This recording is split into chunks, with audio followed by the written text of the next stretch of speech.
Alam mo ba na ang Dasmariñas, Cavite, isa sa pinakang progressive na lungsod ngayon, ay nagmula lang bilang isang maliit na asyenda noong panahon ng Kastila.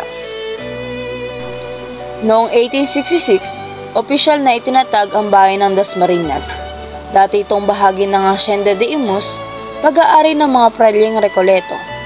Pinangalan ito kay Don Jose de la Cruz Dasmariñas, isang gobernador general ng Espanya na naging impluwensyal noong late 1500.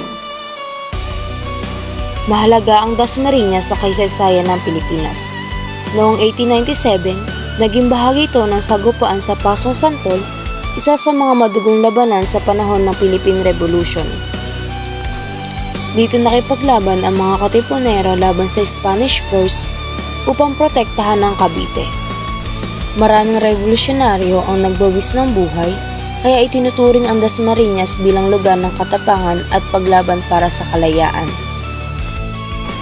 Noong panahon ng Amerikano hanggang dekada 60s, unti-unti nang lumaki ang Dasmariñas. Dumami ang mga kabahayan, sakahan at lokal na negosyo. Malayo pa noon sa urban life na meron tayo ngayon.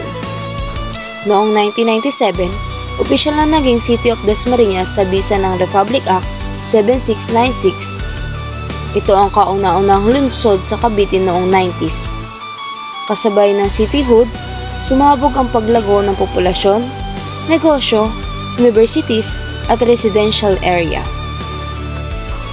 Ngayon, kilala ang Dasmariñas bilang isang education hub, business center, at tahanan ng mahigit sa 700,000 na tao.